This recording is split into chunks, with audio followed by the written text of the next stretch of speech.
Movie की start होते ही हमें एक छोटा बच्चा दिखाया जाता है जो कि टाउन में न्यूज़पेपर डिस्ट्रीब्यूट कर रहा होता है। उस टाउन में एक मोर्चरी यानी एक मुर्दा घर भी था। वो बच्चा दिखता है कि काफी दिनों से मोर्चरी के बाहर से किसी ने न्यूज़पेपर नहीं लिए हैं। तब वो बच्चा अपना कैमरा लेकर मोर्चरी को चेक करने के लिए जाता है। वो बच्चा वहाँ पर जाकर एक पिक्चर क्लिक करता है। वहीं पर उसे किसी की आईज दिखाई देती है। तभी मोर्चरी के अंदर से एक आदमी उस बच्चे के सामने आ जाता है और इस आदमी का नाम डार्क होता है। वो बच्चा उस आदमी से डर जाता है और अपना कैमरा लिए बगैर ही वहाँ से भाग जाता है। बाद में डार्क उस कैमरा को उठाकर एक बॉक्स में डाल देता है जहाँ पर पहले ही कुछ लोगों का सामान पड़ा हुआ था और ये उन लोगों का सामान था जो अब से पहले यहाँ पर आ चुके थे। फिर हम देखते हैं कि डार्क एक बच्चे का फ्यूनरल कर रहा है। फ्यूनरल खत्म होने के बाद वहाँ पर एक लड़की आती है जिसका नाम सैम होता है। सैम असल में वहाँ पर जॉब के लिए आई थी क्योंकि डार्क ने बाहर जॉब का नोटिस लगा रखा था। इसके बाद सैम मोर्चरी की क्रीपी सी कलेक्शन देखती है और उस कलेक्शन में कुछ बुक्स भी इंक्लूड थी जिसे देखकर सैम अट्रैक्ट हो रही थी और काफी इम्प्रेस भी हो रही थी। डार्क बताता है कि इन बुक्स में मरे हुए लोगों की स्टोरीज हैं, जिस पर सैम कहती है तो फिर मुझे कुछ स्टोरीज सुनाइए ना, और सारी स्टोरीज हॉरर होनी चाहिए और इंटरेस्टिंग भी। इसके बाद डार्क उसे पहली स्टोरी सुनाता है। ये स्टोरी है 1950 की, जहाँ पर हम एक लड़की को देखते हैं जो कि पार्टी के दौरान वॉशरूम जाती है और जब वो लड़की लाइट्स ऑन करती है तब उसके हाथ पर अजीब सा लिक्विड लग जाता है। यहाँ पर हमें पता चलता है कि असल में वो लड़की चोर थी जो वॉशरूम के बहाने वहाँ पर आई थी। उसने पार्टी में आने वाले बहुत सारे लोगों के वॉलेट्स चुराए हुए थे, जिसमें से कैश निकाल कर तो वो अपने पास रख लेती है लेकिन वॉलेट्स को फेंक देती है। वहीं पर उसने किसी की एक काफी कॉस्टली वॉच भी चुराई हुई थी। तभी उसे कबर्ड में से किसी की आवाजें सुनाई देती हैं। वो उस डोर को ओपन करने की काफी कोशिश करती है लेकिन बड़ी मुश्किल से वो दरवाजा खुल जाता है। लेकिन जैसे ही वो दरवाजा खोलती है वो बुरी तरह से डर जाती है क्योंकि उस कबर्ड में एक काफी डरावनी और खतरनाक किस्म के मॉन्स्टर को कैद करके रखा गया था और उस मॉन्स्टर के बहुत सारे पैर थे। वो मॉन्स्टर बाहर आने की कोशिश कर रहा था लेकिन वो लड़की किसी तरह दोबारा से कबर्ड के दरवाजे को बंद कर देती है और फिर डरते डरते आराम आराम से कदम उठाते हुए वो वहाँ से जाने लगती है। लेकिन तभी उसके हाथ से वो वॉच गिर जाती है। उस वॉच के गिरने की वजह से वहाँ पर जोरदार आवाज पैदा होती है। उस आवाज को सुनकर वो कई सारे पैरों वाला मॉन्स्टर बाहर आता है और वो उस लड़की को पकड़ लेता है और उसे खींचकर अपने साथ कबर्ड में ले जाता है और साथ साथ वो वहाँ की लाइट्स भी ऑफ कर देता है। और यहाँ पर उनकी स्टोरी नंबर 1 एंड हो जाती है। सैम कहती है कि ये स्टोरी बस ठीक थी, इतनी अच्छी नहीं थी क्योंकि ये स्टोरी उसे ज्यादा पसंद नहीं आती। वो डार्क को कहती है कि मुझे और ज्यादा डरावनी स्टोरी सुननी है, लेकिन उससे पहले डार्क सैम से एक जॉब एग्रीमेंट पेपर पर साइन करवाता है और बाद में उसे मोर्चरी का विजिट करवाया जाता है। इसके बाद डार्क उसे सेकंड स्टोरी सुनाता है और ये स्टोरी ईयर 1960 है, यानी पहली स्टोरी के 10 साल बाद की कहानी, जहाँ पर हमें एक लड़का दिखाया जाता है जो कि एक लड़की से मिलता है। उन दोनों की बातचीत होती है और वो दोनों अच्छे फ्रेंड्स बन जाते हैं। वो दोनों काफी टाइम के लिए एक दूसरे के साथ रहते हैं। नेक्स्ट मॉर्निंग जब वो लड़का सोकर उठता है तो वो देखता है कि उसकी बॉडी पर रैशेस बने हुए हैं, इसीलिए वो एक डॉक्टर के पास जाता है और वो डॉक्टर से अपना ट्रीटमेंट करवाता है, जहाँ पर डॉक्टर को उसके पेट से किसी क्रिएचर की आवाजें सुनाई दे रही थी और उस लड़की की हैरान कर देने वाली रिपोर्ट सामने आती है और वो ये कि वो लड़का प्रेग्नेंट है। फिर जैसे ही वो लड़का घर जाता है उसका पेट बड़ा होने लगता है। इस बारे में कॉल करके वो अपने फ्रेंड को भी बताता है और फिर वो उसी लड़की के घर पर जाता है। उस लड़की के घर पर जाकर वो उस पर काफी गुस्सा करता है कि ये सब कुछ तुम्हारी वजह से हुआ है, देखो मेरे साथ क्या हो गया। लेकिन तभी उस लड़के को पेन होने लगती है और उसकी स्किन भी काफी अजीब लग रही थी और फिर एकदम से उसका पेट फट जाता है जिससे वो लड़का मर जाता है। लेकिन मरते मरते एक मॉन्स्टर बेबी की बर्थ होती है। फिर उस लड़की की मदर उस मॉन्स्टर बेबी को एक रूम में रख देती है जहाँ पर पहले ही बहुत सारे मॉन्स्टर्स के बच्चे थे।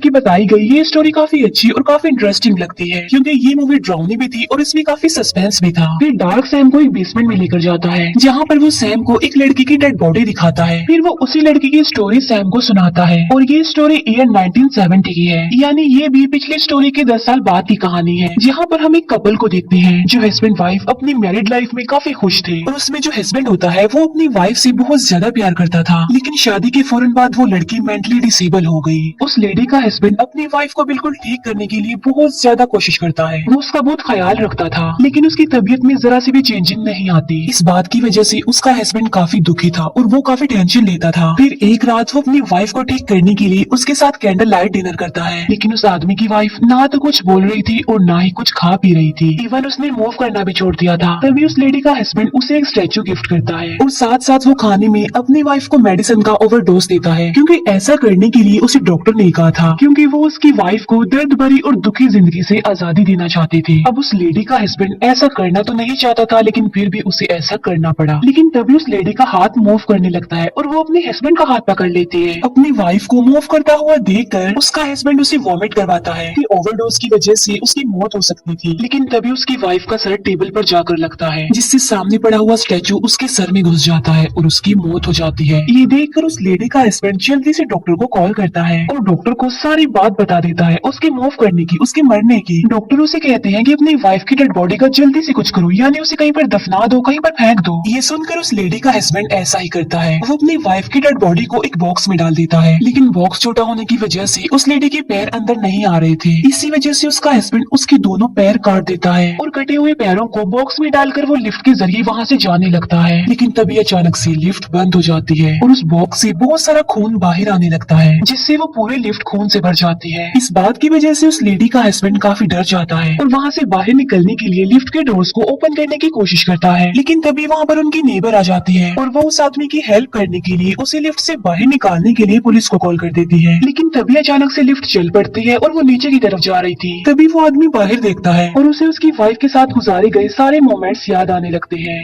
और तभी अचानक से वो बॉक्स ओपन हो जाता है, जिसमें से उस लेडी का भूत बाहर आता है और उस लेडी का भूत अपने हस्बैंड के पास जाता है। लेकिन फिर हम ये जान पाते हैं कि ये सब कुछ उस आदमी की इमेजिनेशन थी, ऐसा कुछ भी नहीं हो रहा था वहाँ पर, क्योंकि डिप्रेशन की वजह से उस आदमी का मेंटल बैलेंस खराब हो गया था। वहाँ पुलिस भी आ चुकी थी और पुलिस को डेड बॉडी वाला बॉक्स भी मिल जाता है और उस आदमी को मेंटल असाइलम भेज दिया जाता है। सैम को ये स्टोरी भी काफी अच्छी लगती है। सैम डार्क को कहती है कि आपकी सारी स्टोरीज काफी अच्छी और काफी इंटरेस्टिंग है, और सबसे अच्छी बात तो ये है कि सारी स्टोरीज में बहुत अच्छा मोरल भी है, और वो ये कि जो भी किसी के साथ बुरा करता है उसके साथ भी बुरा होता है। इसके बाद डार्क सैम को बेसमेंट में लेकर जाता है और यहाँ पर सैम डार्क के सामने खुद को रिवील करती है। वो डार्क को बताती है कि मैं यहाँ पर किसी जॉब के लिए नहीं आई थी, बल्कि कॉफिन में रखे गए उस बच्चे के लिए आई हूँ, जिसकी भी कुछ दिन पहले ही डेथ हुई है। वो बताती है क्योंकि इस बच्चे की मौत की रिस्पॉन्सिबल मैं खुद हूँ।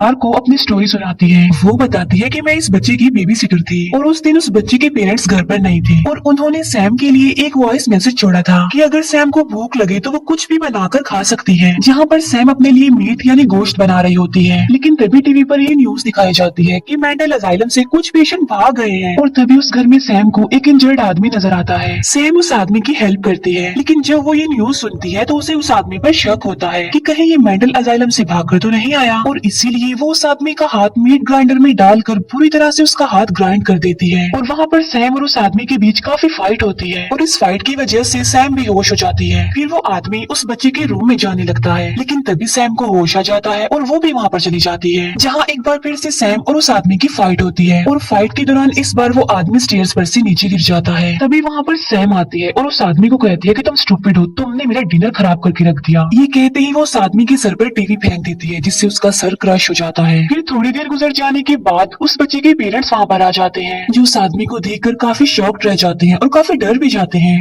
क्योंकि वो आदमी कोई और नहीं बल्कि उनके बच्चे का बेबी सिटर था। क्योंकि सैम उस बच्चे की बेबी सिटर नहीं थी, बल्कि सैम तो एक मेंटल पेशेंट थी और ये उनमें से एक थी जो मेंटल असाइलम से भाग गए थे। तभी उस बच्चे के पेरेंट्स देखते हैं कि वो बच्चा भी वहाँ से गायब है। वो अपने बच्चे को हर जगह ढूंढने की काफी कोशिश करते हैं, लेकिन वो उन्हें कहीं पर भी नहीं मिलता। लेकिन फिर जब वो ओवन खोलकर देखते हैं तो वो काफी हैरान रह जाते हैं, क्योंकि जो उसमें गोश्त सैम बना रही थी वो किसी और का नहीं बल्कि उनके बच्चे का था। और यहाँ पर हम ये बात जान पाते हैं कि सैम असल में एक सीरियल किलर थी, वो कोई नॉर्मल लड़की नहीं थी। और सीरियल किलर होने के साथ साथ वो एक कैनिबल भी थी, जो बच्चों को कैप्चर करके उन्हें काट कर खा लेती थी और उन बच्चों को मारने के बाद निशाने के तौर पर उनका एक एक दांत अपने पास रख लेती थी। अब क्योंकि वो इस बच्चे का दांत नहीं ले पाई थी, इसीलिए वो इस मॉर्चरी में आई थी उस बच्चे का दांत लेने के लिए। और वहीं पर सैम डार्क को भी चाकू से स्टैब कर देती है, लेकिन डार्क अचानक से हंसने लगता है जोर जोर से। और हैरान कर देने वाली बात तो ये है कि जहाँ पर चाकू लगा था वहाँ से खून नहीं आ रहा था, बल्कि एक अजीब सा चिपचिपा सा लिक्विड निकल रहा था। ये देखकर सैम डर जाती है और वहाँ से भागने लगती है, लेकिन सैम अब मॉर्चरी में फंस चुकी थी। वो वहाँ से भागने की काफी कोशिश करती है, लेकिन नहीं भाग पाती। ऐसा लग रहा था कि जैसे वो मॉर्चरी कोई भूल भुलैया बन गया हो। और ये सब कुछ किसी और ने नहीं बल्कि डार्क ने किया था। इसके बाद सैम एक लाइब्रेरी में आ जाती है, जहाँ पर डार्क उसे कहते हैं कि बेटा अभी तो ये स्टार्टिंग है, आगे आगे देखो क्या होता है। ये कहते ही डार्क वहाँ पर कुछ बुक्स गिराने लगता है और इन सारी बुक्स में उन सारे बच्चों की स्टोरीज थी जिन्हें सैम ने पूरी तरह से ब्रूटल तरीके से मार डाला था, जबकि वो सारे बच्चे बेकसूर थे, इनोसेंट फ्रेंड थे और तभी उन बुक्स में से उन सारे बच्चों की सॉल्स बाहर आने लगती हैं। सारे बच्चों की सॉल्स सैम को पकड़ लेती है और उसे खाने लगती है। इसके बाद डार्क सैम की बॉडी में वही चिपचिपा लिक्विड डाल देता है और बाद में उसकी बॉडी पर स्टिचेस लगा देता है और ऐसा करने के बाद डार्क भी उस मोर्चरी से बाहर आ जाता है। लेकिन जैसे ही डार्क बाहर आता है वो डस्ट बनकर गायब हो जाता है और यहाँ पर हम ये जान पाते हैं कि डार्क भी असल में कोई इंसान नहीं था बल्कि वो तो डार्क की सॉल थी। और तभी हम मोर्चरी में देखते हैं कि सैम की अचानक आंख खुल गई है। इसका मतलब ये है कि डार्क के बाद सैम ही इस मोर्चरी कलेक्शन को चलाने वाली है। इसके बाद हम प्रेजेंट टाइम में आ जाते हैं जहाँ पर हम देखते हैं कि ये सारी स्टोरीज सैम उसी बच्चे को सुना रही थी जो न्यूज़पेपर बांट रहा था, जिसे हमने मूवी के स्टार्ट में भी देखा था। वो बच्चा सैम से डर जाता है और उसे कहता है कि मुझे देर हो रही है, मैं घर जा रहा हूँ। जिस पर सैम उसे कहती है कि इतनी जल्दी तुम्हें घर जाने की क्या पड़ी हुई है, अभी तो मैंने डिनर भी बनाना है और हमने मिलकर डिनर करना है। और सैम के ऐसा कहते ही ये मूवी यहीं पर एंड हो जाती है।